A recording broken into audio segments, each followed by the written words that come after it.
So tell us about how was it easy or difficult in the early days to crack B2B sales? Yeah. Difficult, obviously very difficult, but more predictable than B2C, I would say.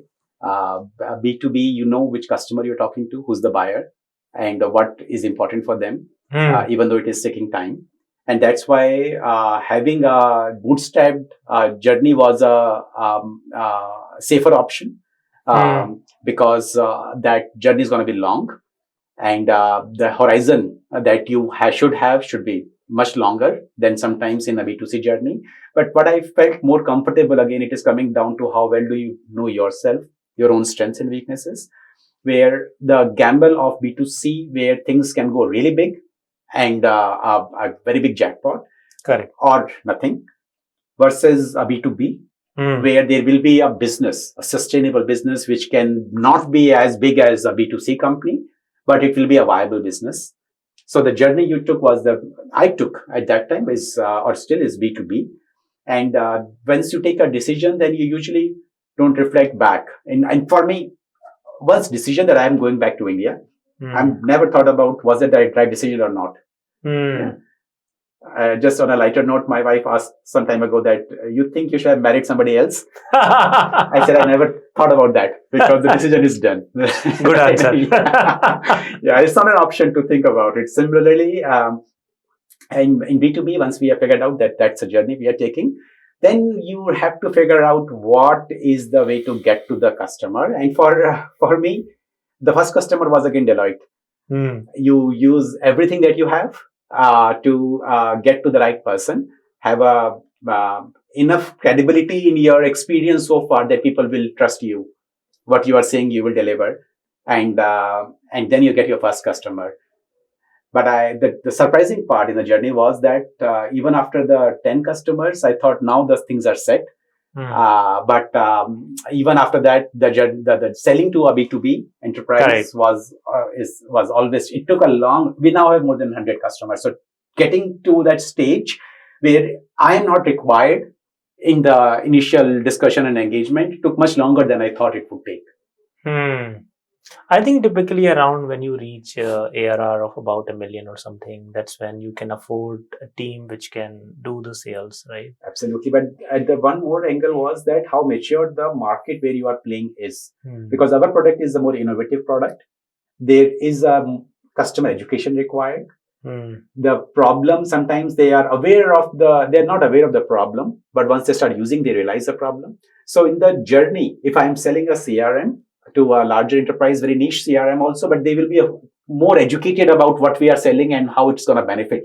Correct. As a competitive intelligence platform, which they have never used before. Yeah. So that's where it became more challenging. And when I do sometimes reflections on these things, how aware the customer is about the problem is very important. But it's never easy. Yeah? But the more aware the customer is, there will definitely be 5 vendors who are solving that problem. Right. So as a innovation, as something which is new that you're taking to the market, then this is the kind of something that comes as a package. Correct. Because if you do innovation, then the customer will not be aware of the problem. The use cases will not be very well defined.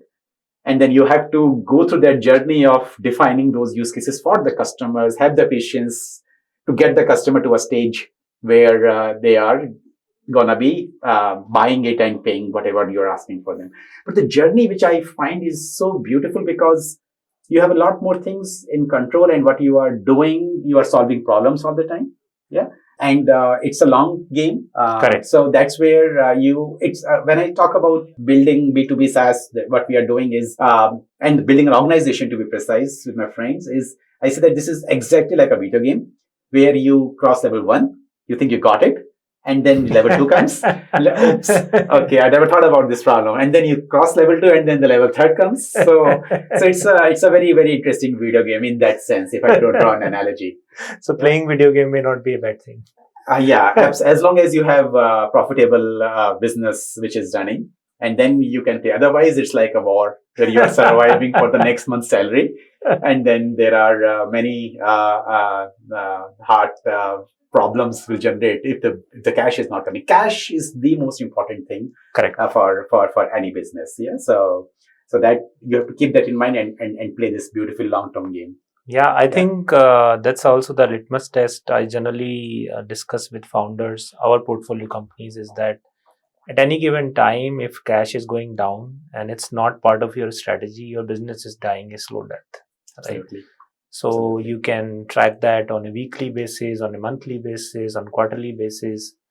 I generally, tell people to do a weekly review of how many payments outside and how much money came in, how many calls did you make for potential sales, and then how many from customers, etc.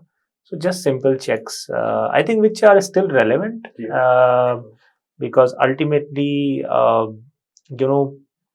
not many people pay attention to that, right? Because well, people either have a completely external kind of lens where we are thinking about competition, products, competitive edge, breaking the pattern, or they are caught up in the operations, right, which is day-to-day operation. But you have to balance both things, right? Absolutely. Right. So cash management, I think it's part of that internal thing, but you still need to have that in perspective. Okay, what life cycle? Companies die when they run out of cash, for no other reason. But as soon as they run out of the cash, they basically they die. Yeah. Correct. And I started Quantify when my son was born. It was at the same time. So the I've seen the journey of how a child is kind of from not able to crawl to stage where he is now, and to a company which is surviving from months to a stage where we are. It's a lot of similarity between the both. The maturity, the muscle building, the ups and downs. So a person and a organization, they are actually pretty similar in terms Correct. of a lot of concepts and Correct. things. Yeah. Correct. So the initial leads for your business came through your own network, or how did you go about lead gen? So you just tapped into your own network. That's how it started. And then for us, because of again not having enough or external capital to do marketing blasts or do a lot of things, we focus a lot on content and more about what will help our prospective customers. Correct. And the content is again not generated based on what I'm thinking sitting on a chair or what my team is reading on internet. It is based on what our conversations with the customers, how it is helping, what problem are they solving. So the really primary knowledge that we were getting from the customers, we were using that to make more people aware about the problem that can be solved by a software, which is competitive intelligence software. So we focused a lot on content, and most of the business that we got was then started inbound. Correct. I think if you do, marketing blast in the early stage, well, as a business, his other business is trying to sell me, even a SaaS company, mentally I will, immediately put it in tier 2 or tier 3, because it's just you are approaching me and you may not have a perspective on my problem. So probably external marketing, mass marketing may not work well.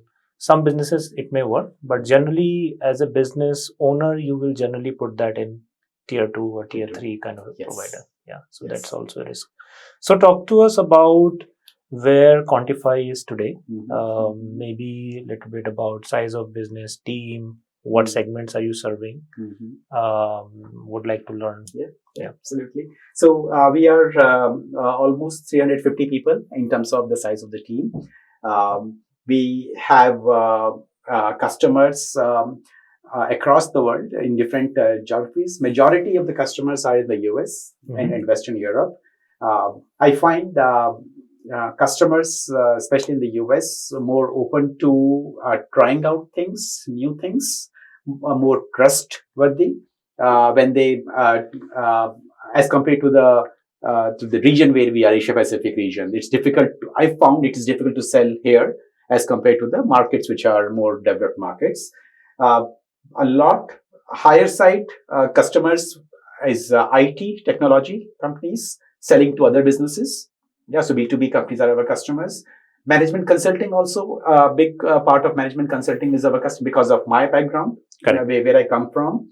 Then there is a pharma sector where a lot of investment goes in competitive intelligence. So there is this sector is very mature in CI.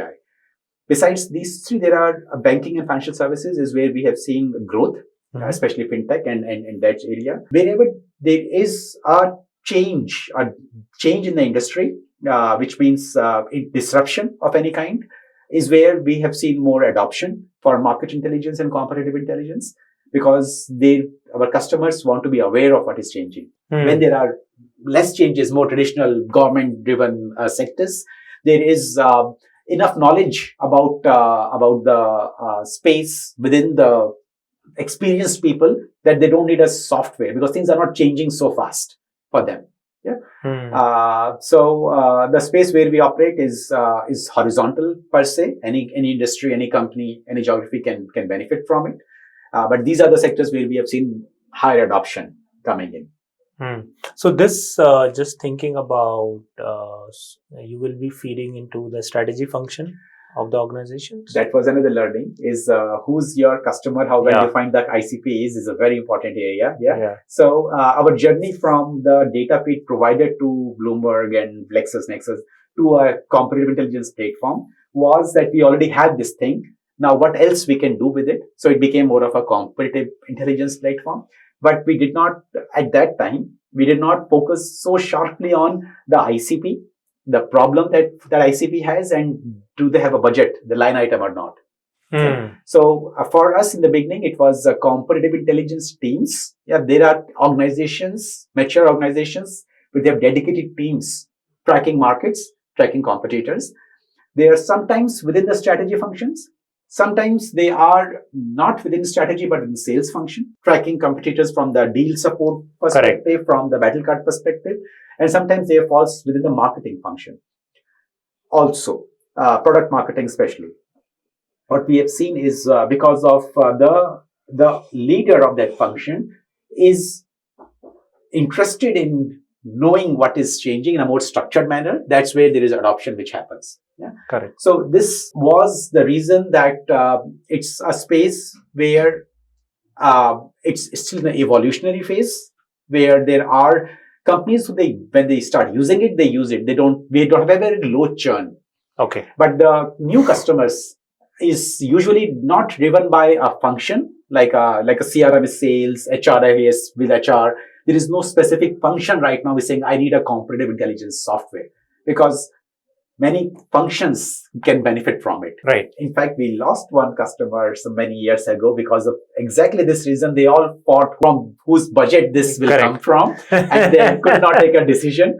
So the people who were using it were extremely upset because they found a lot of value. But the organization decided that internal reasons we cannot decide, so we are not going to pay for this now. Yes. And so tell us about first, when you talk about data aggregation, right? Is there any angle of intellectual property, and how do you balance that in your business model? Yes. Most of the time, things are very simple in business. For example, when we say we are going to aggregate data and we're going to package data, the source from where you're picking the data, is this a company who's producing that information to be distributed? Is it going to help their business? Which is their press announcements, what they are publishing. They want it to be spread it out. Correct. So we are helping them in promoting their message by taking their information, which is press announcements, and taking it to the right audience and helping them spread their message that this is the launch they have done. This is the new management that they have hired. So it is help. They usually pay PR agencies to distribute that information. Correct. So this is one that what we are doing is not conflict of their business interest. That is one very important part. Similarly, the government information, the regulators, ministries, they publish a lot of information. Correct. They are not in the business of making money from information. It's their job to distribute, and the more people get access to that information, the better decisions they will take. Correct. It is in their own interest. So government information, regulators information, it is meant to be distributed. They are producing that information from taxpayers' money. Correct. It has to be reached to the wider audience. Whereas the media houses, when their product is their information, the news is their product. Correct. Yeah. So you cannot just take it and send it out, and then, because then you are in conflict with that business. Correct. Now, what we do is we are saying that out of the 500 articles that you have published, 30, 40 of them are relevant for some businesses out there. Yeah. For example, Kotak has launched something new. This is information published in a media. We will take it to the right audience and we will get the traffic to you, which is the new audience coming to your website. Maybe if it's a tiered subscription, they will subscribe to it to read it further.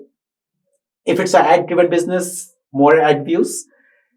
Now, this part, which is this something which is of interest to the business, or it is not in the publishing, is where the Google News debate has always been.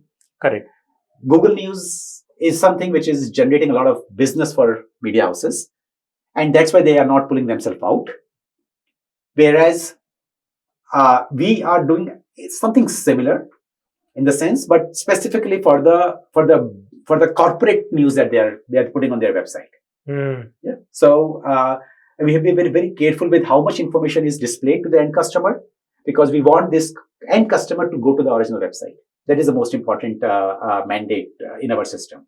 Correct. So currently also, I think Google is in the middle of that lawsuit where Apple has now clearly said that we are not going to develop our own search engine because it's in conflict with our corporate values, etc., etc. That's a debate that on the internet, if the information is out there without access to the audience, does it have value, or would you like it to the audience?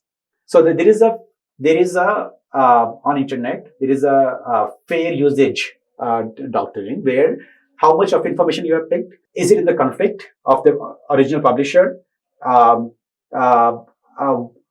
much value you have added. Correct. If these things are checkmarked, this is how the internet works. Because if you stop doing this, then the network will stop working. The network effect, and it will stop working. So, but at the same time, if the publisher says this is a rule, if the publisher says don't take my information, I don't want you to take it, then there is no second thought about it. You have to take it down. So we have our crawling system is over 1 million sources right now. If any one publisher is saying that, okay, I don't want this publication to be added, we just take it down. It has never happened, but the policies and the rules are very clear about it. Correct.